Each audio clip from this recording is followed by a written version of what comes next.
आज का दृश्य देखें, भले ही इंटरनेशनल कोऑपरेशन कितना ही आगे क्यों न आ गया हो, समीकरण कितने ही बदल क्यों न गए हो, लेकिन हम कभी नहीं भूल सकते कि सतर्कता ही सुरक्षा की राह है। सजगता ही सुख चैन का संबल है। सामर्थ्य ही विजय का विश्वास है। सक्षमता से ही शांति का पुरस्कार है। भारत आज सुरक्षित है क्योंकि भारत के पास अपनी सुरक्षा करने की शक्ति है। भारत के पास आप जैसे वीर बेटे बेटियां हैं।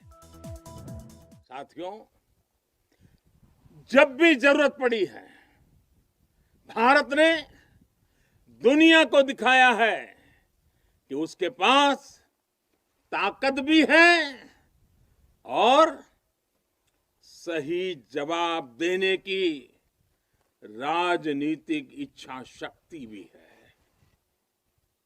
हमारी सैन्य ताकत, उसने आज हमारे नेगोशिएटिंग पावर को भी अनेक गुना बढ़ा दिया है। उनके पराक्रम से बढ़ा है,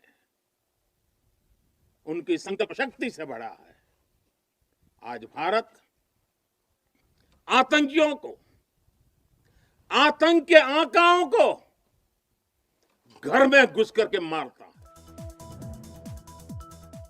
साथियों, आज पूरा विश्व विस्तारवादी ताकतों से परेशान है। विस्तारवाद एक तरह से मानसिक विकृति है और 18वीं शताब्दी की सोच को दर्शाता है।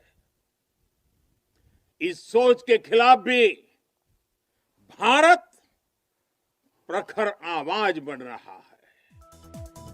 साथियों, आज भारत बहुत तेजी के साथ अपने डिफेंस सेक्टर को आत्मनिर्भर बनाने की तरफ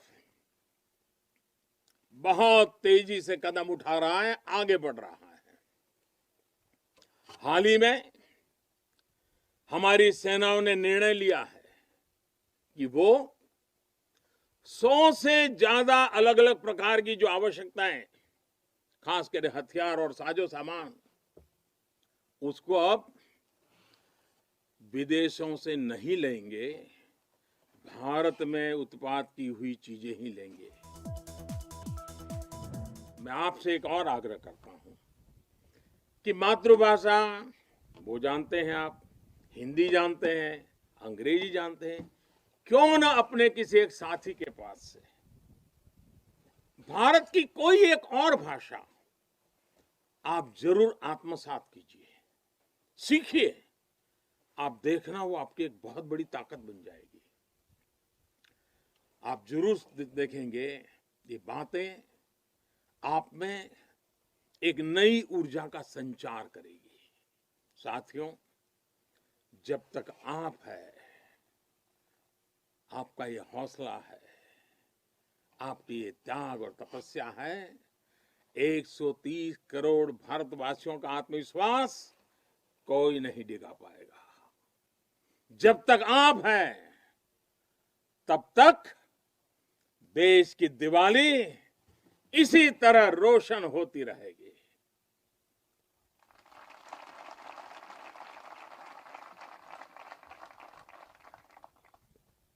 लोंगेवाला की इस पराक्रमी भूमि से,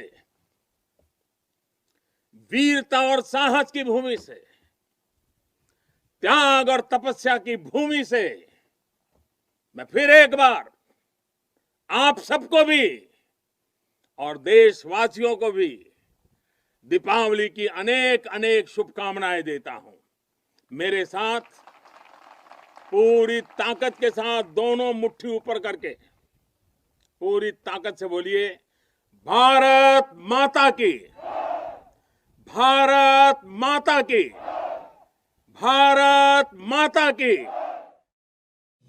प्रधानमंत्री नरेंद्र मोदी ने धन्वंतरि जयंती के मौके पर देश को 2 संस्थान सौंपे हैं। पीएम मोदी ने वीडियो कॉन्फ्रेंसिंग के जरिए जामनगर के institute of teaching and research इन आयुर्वेद और जयपुर के नेशनल इंस्टीट्यूट ऑफ आयुर्वेद देश को समर्पित किए।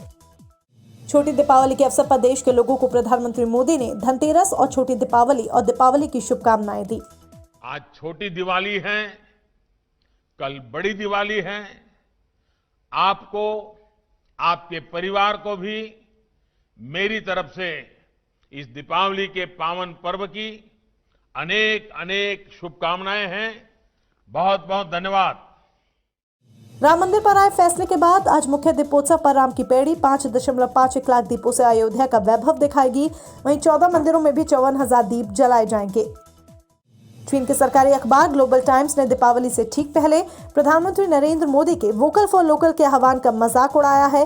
चीनी अखबार ने दावा किया कि प्रकाश पर्व दीपावली चीन के एलईडी लाइट के बिना काली हो जाएगी। इस बार के बिहार चुनाव रिजल्ट में एनडीए के घटक दल हिंदुस्तानी आवाम मोर्चा को 4 और विकासशील इंसान पार्टी वीआईपी को 4 सीटें आई हैं।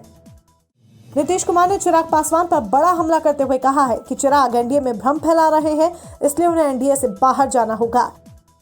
बिहार विधानसभा चुनाव के नतीजों के बाद अब जनता दल यूनाइटेड के मुखिया नीतीश कुमार ने कहा है कि एनडीए की मीटिंग में नेता का नाम तय किया जाएगा, फिर इसका औपचारिक ऐलान होगा। नीतीश ने यह भी स्पष्ट कर दिया है कि एनडीए के निर्णय के मुताबिक आगे काम होगा।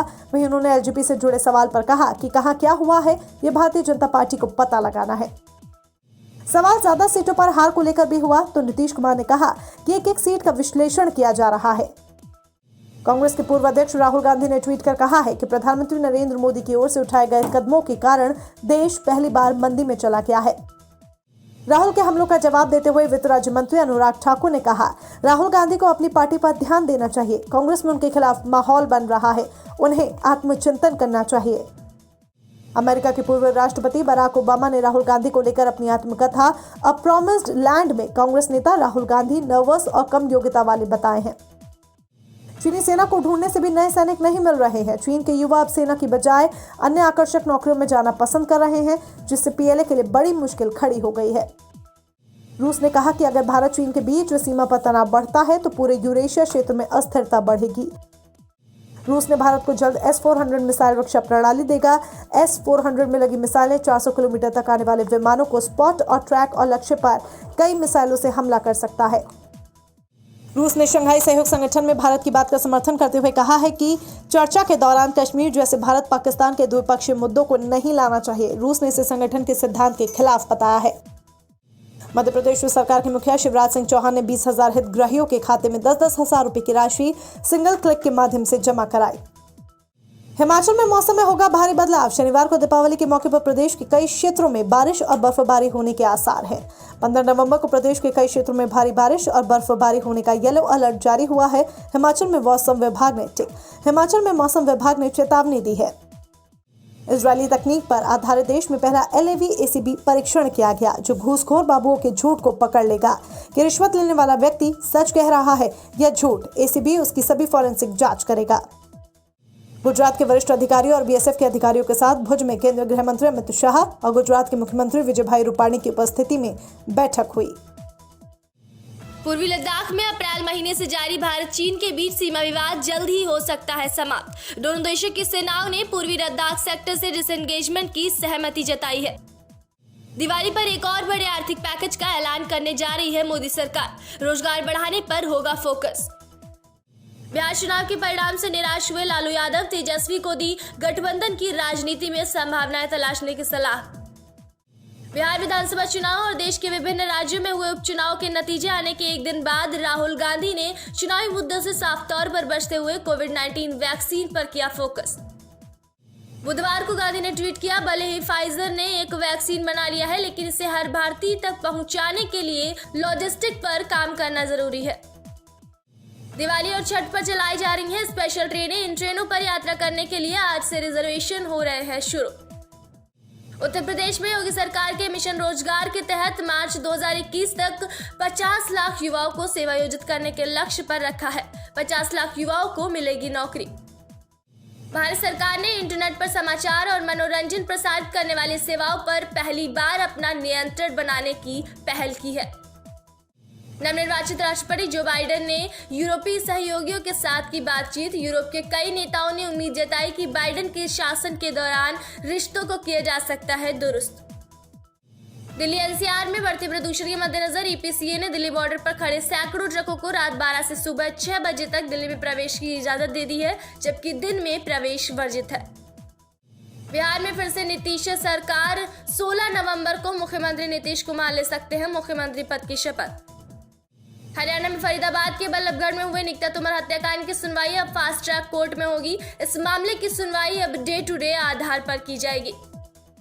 उत्तराखंड के सल्ट से भाजपा विधायक सुरेंद्र सिंह जीना का दिल्ली में कोरोना से निधन हो गया। कुछ दिन पहले ही उनकी पत्नी धर्मा देवी ने भी तोड़ा था दम। बीजेपी में शोक की लहर। भारतीय रेलवे ने कहा महाराष्ट्र के कुर्ला वडाला मार्ग पर आई तकनीकी खराबी के कारण कुछ ट्रेनें रोकी गई हैं। अमेरिका के राष्ट्रपति चुनाव में डोनाल्ड ट्रंप को अलास्का में मिली जीत। उनके इलेक्टोरल वोट बढ़कर हुए 217। केंद्रीय गृह मंत्री अमित शाह आज करेंगे गुजरात का दौरा। कच्छ में सरपंचों को करेंगे संबोधित। दिल्ली में एक दिन में 8000 से ज्यादा कोरोना केस। अजय माकन बोले सीएम शहर को तुरंत करे लॉकडाउन। प्रधानमंत्री नरेंद्र मोदी ने धन्वंतरि जयंती के मौके पर देश को 2 संस्थान सौंपे हैं। पीएम मोदी ने वीडियो कॉन्फ्रेंसिंग के जरिए जामनगर के institute of teaching and research इन आयुर्वेद और जयपुर के नेशनल इंस्टीट्यूट ऑफ आयुर्वेद देश को समर्पित किए। पंजाब में चल रहे किसानों के धरने को लेकर सनी देओल ने रेलवे ट्रैक से किसानों को हटाने की है मांग। सीएम अमरिंदर को लिखा पत्र।